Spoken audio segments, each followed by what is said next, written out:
Au nom du Père, du Fils et du Saint-Esprit. Amen. La paix de Jésus soit dans votre maison. J'espère que vous allez bien, que vous êtes dans la paix et la joie de Jésus. Alléluia. Je vous fais la lecture de la veille d'hier. Donc, Saint Matthieu, chapitre 21, versets 28 à 32.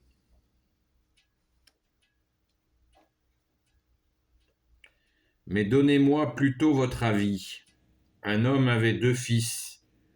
Il s'adresse au premier pour lui dire « Mon garçon va travailler aujourd'hui à ma vigne ». Et il lui répond « Je n'en ai pas envie ». Mais ensuite il se reprend et il y va.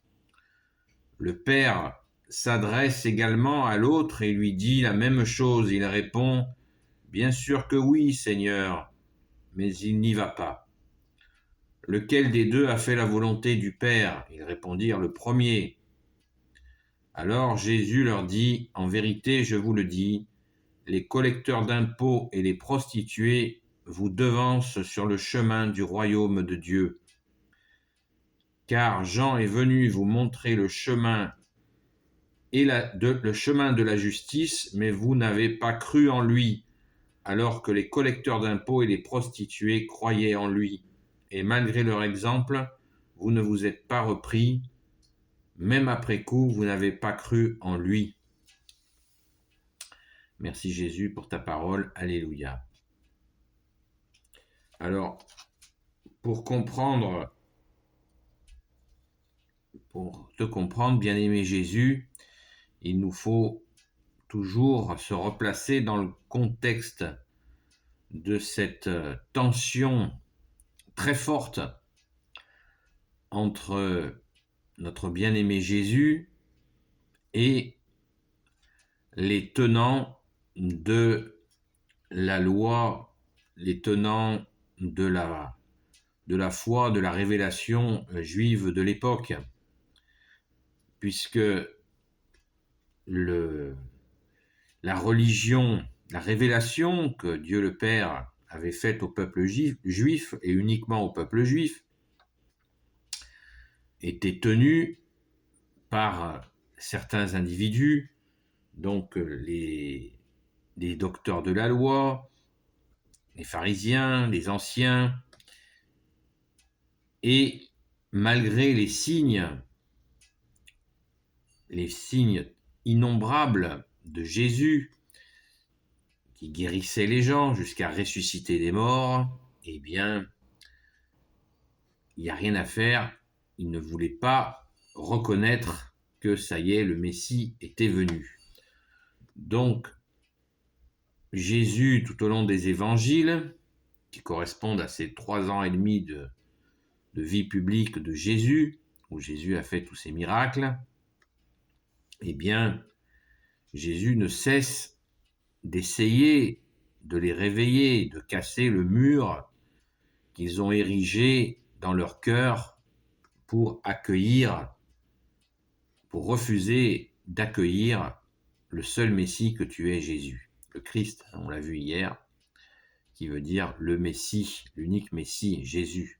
Pourtant, bon sang, ils avaient des miracles sous les yeux, mais il n'y a rien à faire, ils restaient bloqués. Alors donc ça c'est le contexte de cette tension. Donc si on lit cette parabole sans se rappeler ce contexte de tension, on ne comprend pas. Jésus leur raconte l'histoire du père qui a 2 fils. Eh bien, c'est pourtant, il leur dit, même celui qui ne se met pas au travail, il est le fils. Mais ils ne se mettent pas au travail, puisqu'ils n'acceptent pas de reconnaître qu'ils se sont accaparés la foi pour en faire quelque chose qui n'a rien à voir avec la foi. Et Jésus leur dit directement. Alors Jésus leur dit, en vérité, je vous le dis, les collecteurs d'impôts et les prostituées vous devancent sur le chemin du royaume des cieux, du royaume de Dieu, du royaume des cieux. car Jean est venu vous montrer le chemin de la justice. Mais vous n'avez pas cru en lui, alors que les collecteurs d'impôts et les prostituées croyaient en lui. Et malgré leur exemple, vous ne vous êtes pas repris, même après coup, vous n'avez pas cru en lui. C'est terrible. C'est terrible. Quand il dit « car Jean » au verset 32, « car Jean est venu vous montrer le chemin de la justice ». Qui est le chemin de la justice? C'est Jésus. Systématiquement, Jésus se présente par les faits. Il a l'humilité. Tu as l'humilité, bien-aimé Jésus, de te présenter par les faits, comme étant l'unique sauveur, l'unique Messie pour l'éternité qui est là sous leurs yeux, avec en plus l'appui, puisque Saint Jean-Baptiste était tenu en très haute estime. Certains disaient que c'était le plus grand prophète. D'ailleurs, Jésus l'a dit lui-même. Merci Jésus. Eh bien, il n'y a rien à faire. Il n'y a rien à faire, ça ne marche pas. Les gars, ils restent bloqués. Et Jésus leur dit, et malgré leur exemple, les collecteurs d'impôts et les prostituées qui ont reconnu Jésus, qui ont compris dans leur cœur que ça y est, le Sauveur, Jésus, le seul Messie est sous leurs yeux, eh bien, et malgré leur exemple, vous ne vous êtes pas repris, leur dit-il, même après coup, vous n'avez pas cru en lui. On l'a déjà vu de nombreuses fois, puisque Jésus, tu nous l'as répété de nombreuses fois dans les évangiles, dans les 4 évangiles, que tu essayes d'y aller sous toutes les formes, au marteau-piqueur, de toutes les manières, pour essayer de casser ce mur qu'ils ont mis dans leur cœur, pour s'empêcher de te reconnaître. Alors, on ne va pas plus analyser le pourquoi du comment, mais on peut quand même en deviner un petit peu. C'est-à-dire que les gens de pouvoir, que ça soit dans n'importe quel domaine, l'homme a une fâcheuse tendance à s'arroger un pouvoir comme on dit, les gens qui ont autorité.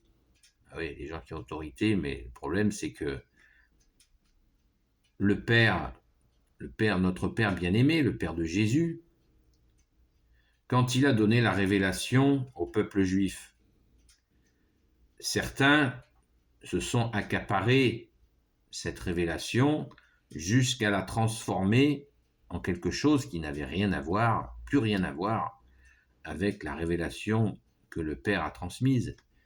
C'est d'ailleurs, on peut s'interroger, pourquoi Jésus est venu à ce moment-là?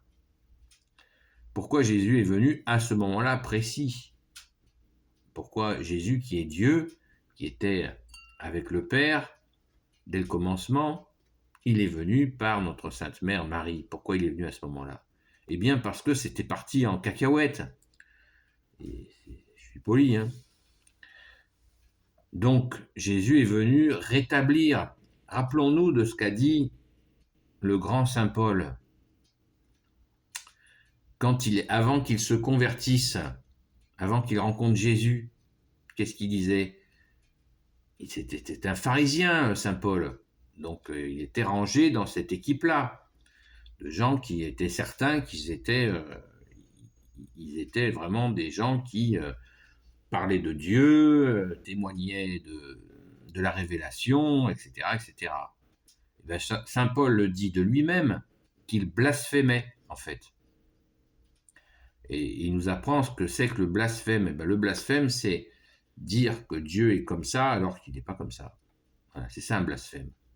C'est s'inventer un Dieu en disant aux autres, ouais, Dieu il est comme ça, mais non, il n'est pas comme ça. C'est un blasphème. Donc lui, il persécutait les chrétiens, Saint Paul, et il avait une présentation de Dieu qui était qui était dans sa tronche, quoi. Il le dit de lui-même. C'est très intéressant. Ça nous permet de comprendre exactement le processus qu'on est en train de redécouvrir là. Voilà. En fait, et c'est pour ça que Jésus insiste pour leur dire, oh, vous parlez pas de Dieu là, les gars. Quand vous parlez de Dieu, que vous parlez de de ceci ou de cela concernant la révélation que Dieu a faite, que son Père, notre Père, le Père de ton Père, Jésus, notre Père, vous ne parlez pas de Dieu en fait. Vous vous êtes inventé un Dieu qui peut s'appeler orgueil, qui peut s'appeler manipulation, qui peut s'appeler, voilà, c'est pas le Dieu d'amour que Jésus connaît mieux que personne, puisque Jésus nous dit, et c'est encore une citation de toi Jésus, le Père ne me quitte pas et je ne quitte pas mon Père. Donc les choses sont claires. Donc tout ça peut nous aider à faire attention de ne pas nous endurcir dans notre cœur envers les personnes qui n'ont pas la compréhension de Dieu. Si nous parlons de Dieu, n'oublions jamais que Dieu est amour. Ce qui ne veut pas dire que c'est pas n'importe quoi, mais Dieu est amour. Et Dieu est justice. Dieu est miséricorde. Voilà. Jésus, tu es Dieu, avec ton Père et l'Esprit Saint. Et ce Dieu trinitaire, il est soleil d'amour, soleil de justice, soleil de miséricorde.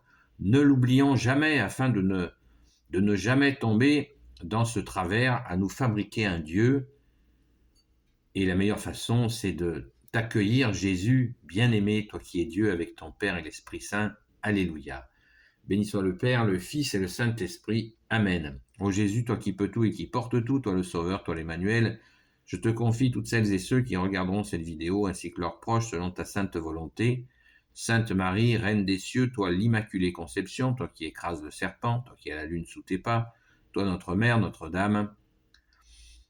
Saint Joseph, toi le juste et le saint, toi le sage, toi la terreur des démons, toi le saint gardien de la Sainte Église catholique apostolique, Sainte Marie-Madeleine, notre chère Sainte Patronne, et vous tous les saints et saintes amis de toi, Jésus, Saint Michel Archange qui est comme Dieu, Saint Gabriel Archange, Saint Raphaël Archange et tes anges guérisseurs, et vous tous les anges qui servez Jésus, je vous confie toutes celles et ceux qui regarderont cette vidéo, ainsi que leurs proches, selon ta sainte volonté, ô Jésus.